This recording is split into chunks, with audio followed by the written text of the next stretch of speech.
Hello नमस्कार, welcome to inculcate learning. Aims और objectives में क्या डिफरेंस होता है इसके बारे में डिटेल में डिस्कस करेंगे विद एग्जांपल कि होता क्या है एग्जैक्टली क्योंकि कई बार होता है कि एम्स और ऑब्जेक्टिव को हम क्लैश कर जाते हैं और सेम सेम सी चीजें जो है उसके अंदर लिख देते हैं।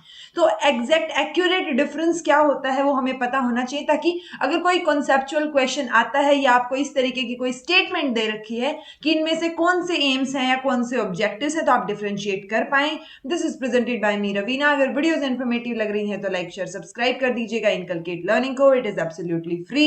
सो फ्री में सब्सक्राइब करना तो बिल्कुल बनता है और लाइक कर दीजिएगा। चलिए देखिए, एम क्या है? What you hope to achieve, यानी जो आपने उम्मीद रख रखी है कि ये चीज जो है वो अचीव करनी है जी, लेकिन वो चीज आप कैसे अचीव करेंगे, तो जो उसको अचीव करने के लिए आप एक्शंस करेंगे ना और काम करेंगे स्पेसिफिकली, वो क्या होगा जी? आपका ऑब्जेक्टिव होगा। ठीक है, अगर आपको दो स्टेटमेंट दे रखी हैं कि मान लो एक मैं बोल रही हूं कि एक तो है कि केवीएस की तैयारी करनी है और दूसरी स्टेटमेंट में इस तरीके का कुछ लिख रखा है कि आपको उसके लिए पेडागोजी जो है वो पढ़नी पड़ेगी 40 मार्क्स की या 60 मार्क्स की। ठीक है, तो वो जो आपको ब्रॉडर दिखे ना, दोनों या चार स्टेटमेंट्स में से जो ब्रॉडर चीज दिखे, वो ब्रॉड क्या है? केवीएस की तैयारी है, उसके अंदर बहुत सारी चीजें पढ़नी है जिसमें से एक चीज पेडागोजी है। यानी कि जो ब्रॉड हो, ठीक है, कंपैरेटिवली जो स्टेटमेंट्स आपको दे रखी हो वो तो क्या होगा? एम होगा। और जो स्पेसिफिक हो या फिर उस स्पेसिफिक के साथ साथ वो नैरो भी मिलेगा आपको। ठीक है, सो ये ब्रॉड होगा और जनरल होगा, और ये क्या हो जाएगा फिर? स्पेसिफिक और नैरो हो जाएगा जो ऑब्जेक्टिव होगा हमारा। ठीक है, सो आई होप आपको इतना समझ आया हो अब तक। अगर हम देखें तो कोई भी सब्जेक्ट लगा लो, मैथ्स लगा लो, इंग्लिश लगा लो, साइंस लगा लो, कोई भी सब्जेक्ट हो, सो किसी भी सब्जेक्ट में जो टीचिंग लर्निंग है उसको एक पर्टिकुलर तरीके से ऑर्गेनाइज किया जाता है। और उसको किस तरीके से ऑर्गेनाइज किया जाता है? एम्स को ध्यान में रखते हुए ऑर्गेनाइज किया जाता है, क्योंकि एम्स जो है वो ब्रॉड है और कॉम्प्रिहेंसिव है। मान लो मैंने स्कूल एजुकेशन का एक एम, बहुत सारे एम्स में से एक एम ये रख दिया कि हॉलिस्टिक डेवलपमेंट होना चाहिए। डेवलपमेंट आप देख लीजिएगा, मेरी प्रोनाउंसिएशन जो है वो डेवलपमेंट की गड़बड़ हो जाती है।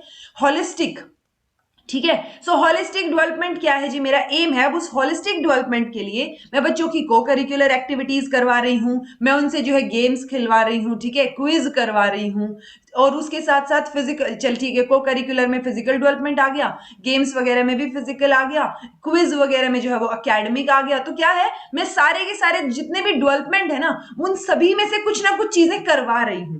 तो ये जो मैं चीजें करवा रही हूं ये तो क्या है जी? ऑब्जेक्टिव्स हैं। और ये ऑब्जेक्टिव्स नैरो हैं कि अगर मैं गेम खिलवा रही हूं बच्चों से, तो वो को करिकुलर में या फिर गेम्स में अगर कोई चीज है तो उसमें उनका क्या फायदा हो रहा है? फिजिकल डेवलपमेंट हो रहा है। ठीक है, और हमें एम, अल्टीमेट एम क्या है हमारा? अल्टीमेट क्या चीज करनी है? हमें होलिस्टिक डेवलपमेंट अचीव करना है। ठीक है, सो एम जो है वो ब्रॉड दिखेगा आपको, जो मैंने अभी अभी बताया था, और कॉम्प्रिहेंसिव होगा नेचर में। ठीक है, एम्स जो है उनको अचीव कैसे किया जाएगा? उनको रियलाइजेशन ऑफ ऑब्जेक्टिव से अचीव किया जाएगा, यानी अपने ऑब्जेक्टिव्स, मैंने बताया ना हॉलिस्टिक डेवलपमेंट मान लो एम है मेरा, सो मेरे ऑब्जेक्टिव्स जिस तरीके के होंगे उस तरीके से मुझे वो एम अचीव करना है। तो ऑब्जेक्टिव्स कंपैरेटिवली नैरो होंगे और स्पेसिफिक होंगे, और एम जो है वो ब्रॉड होगा और कॉम्प्रिहेंसिव होगा। ठीक है, तो जो गोल्स या एम्स है ना, वो एक तरीके से आइडियल्स हैं, या their attainment needs long term planning, तो हमें वो लॉन्ग टर्म में दिखेंगे। ठीक है, यानी कि एम जो है, मैंने बोला ना कि, और ये भी देखिएगा कि जो स्टेटमेंट्स आपको दी हुई है उससे, उसके हिसाब से एम और ऑब्जेक्टिव चेंज भी हो सकता है। मान लो मैं आपको बोल रही हूँ केवीएस की तैयारी का एग्जाम्पल देके कि केवीएस आपका एक एम है, हो सकता है आपका एम जो है इससे भी ब्रॉडर हो और आप सोच रहे हो कि कैसे जो है वो मैं बच्चों के भविष्य में, उन भविष्य बनाने में उनकी हेल्प कर सकती हूँ, या फिर मैं कैसे कंट्रीब्यूट कर सकती हूँ सोसाइटी को।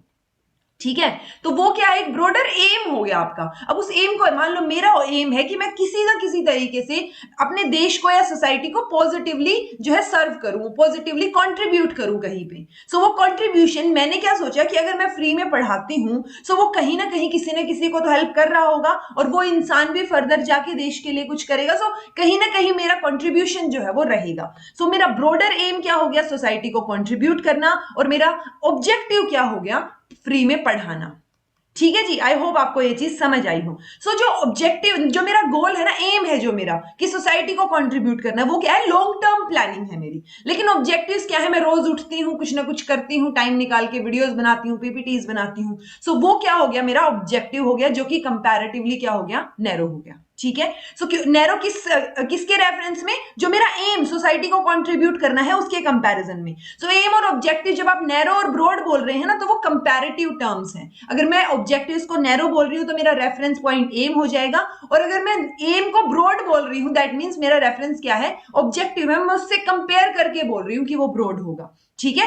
सो गोल्स और एम जो एक आइडियल्स की तरह होंगे, प्लस लॉन्ग टर्म प्लानिंग हमें चाहिए होगी। उस लॉन्ग टर्म प्लानिंग को कंप्लीट करने के लिए हम जो एम्स है उनको डिवाइड कर देंगे छोटे छोटे वर्केबल यूनिट्स में, और उनको हम बोलेंगे ऑब्जेक्टिव्स। तो ऑब्जेक्टिव्स एक तरीके से डेफिनेट होंगे। ठीक है। तो स्पेसिफिक ऑब्जेक्टिव्स जो है वो शॉर्ट टर्म होंगे, इमीडिएट गोल्स होंगे। पर्पस क्या रहेगा उनका, कि जो स्पेसिफिक क्लासरूम है उसके अंदर आप कोई चीज ट्रांजैक्ट कर रही है, जैसे करिकुलम को ट्रांजैक्ट करते हैं, तो करिकुलम ट्रांजैक्शन पढ़ा रखा है ना मैंने आपको, सेम वही। सो ये वाला जो है स्टेटमेंट्स, ये एनसीईआरटी 2012 में एनसीईआरटी ने ये स्टेटमेंट्स दी हुई है। अब एक और ओवरव्यू ले लेते हैं। एम्स क्या रहेंगे जो हमें अचीव करने हैं अल्टीमेटली, और ऑब्जेक्टिव्स क्या होंगे जो हमें एम्स को अचीव करने के लिए जो हमारा रास्ता होगा बेसिकली। यानी कि अगर मैं ये बोलूं what is to be achieved, वो तो एम होगा, लेकिन मींस थ्रू विच एम्स को हम अचीव करेंगे वो हमारे ऑब्जेक्टिव्स होंगे। एम्स ब्रॉड और कॉम्प्रिहेंसिव होंगे, ऑब्जेक्टिव्स नैरो और स्पेसिफिक होंगे। एम्स जो है वो लॉन्ग टर्म आउटकम्स के ऊपर बेस्ड होंगे, और ऑब्जेक्टिव्स जो है वो शॉर्ट टर्म गोल्स होंगे। देखा जाए तो एम्स में कोई टाइम बाउंडेशन नहीं होती। मेरा सोसाइटी को कंट्रीब्यूट करना एक एम हो गया ना, तो उसमें ऐसे टाइम बाउंडेशन नहीं है कि मुझे कल तक ही सोसाइटी को जो क्या करना है जी, कंट्रीब्यूट करना है, ऐसा नहीं है। लेकिन ऑब्जेक्टिव्स में होता है टाइम बाउंड्रीज की। अगर मैंने बोला है मुझे केवीएस के लिए आपको पेडागोजी कंप्लीट करानी, तो विद इन टाइम मैं करवाऊंगी, वो वाली सिचुएशन। ठीक है। सो वो ऑब्जेक्टिव्स हैं वो शॉर्ट टर्म रहेंगे। जैसे एक और एग्जांपल ले लेते हैं, एनईपी 2020 में एक एम आपको दिखेगा that it aims at producing engaged productive contributing citizens. अब ये तो नहीं हो सकता ना कि किसी ने कोशिश किया, एनईपी जो है कल आ गई और परसों जो है सारे के सारे वो जो एम्स हैं कि सब लोग अच्छे सिटीजन बन जाएं, कंट्रीब्यूट करें, प्रोडक्टिव हों, ऐसा तो नहीं हो सकता, राइट। सो वो एम क्या दिखेगा आपको, ये सारी कैरेक्टरिस्टिक उसमें दिखेंगी कि वो ब्रॉड है, कॉम्प्रिहेंसिव है, लॉन्ग टर्म है, कोई टाइम बाउंडेशन नहीं है, और वो हमें अचीव करना है, अचीवेबल तो है। ठीक है। अब वो किस तरीके से हम अचीव करेंगे वो क्या हो जाएगा, हमारा ऑब्जेक्टिव्स हो जाएंगे। यानी इसको अचीव करने के लिए हमने बहुत सारी स्कीम्स चलाई, हमने एनसीएफएफएस लेके आए, तो वो सारे जो एक्शंस हम कर रहे हैं ना, इस एम को कहीं ना कहीं कंप्लीट करने के लिए, अचीव करने के लिए, वो हमारे ऑब्जेक्टिव्स हो जाएंगे। सो आई होप अब आपको अगर कोई भी क्वेश्चन ऐसा दिखता है, एक तो आप थियरी लिख पाएंगे इसी के बेसिस पे विद एग्जाम्पल, और एक आप ये चीज समझ पाएंगे कि अगर आपको कोई ऑब्जेक्टिव क्वेश्चन आया हुआ है कि एम्स और ऑब्जेक्टिव्स में क्या डिफरेंस है, या एम्स और ऑब्जेक्टिव्स छांटिए इनमें से, तो आप छांट पाएंगे उनको और सिलेक्ट कर पाएंगे। ठीक है जी। So this was all about today. Thank you so much for watching. Be happy, keep smiling, subscribe to inculcate Learning because it is absolutely free, और be consistent in your studies because consistency बहुत matter करती है आपके long term aims को achieve करने के लिए। ठीक है। सो ऑब्जेक्टिव्स के लिए हो सकता है आप कंसिस्टेंट ना रहे, लेकिन अपने एम को और वो जो गोल आपने बना रखा है उसको अचीव करने के लिए आपको क्या करना पड़ेगा, कंसिस्टेंट रहना पड़ेगा। तो रोज थोड़ा थोड़ा जो है वो पढ़ते रहिए। Thank you.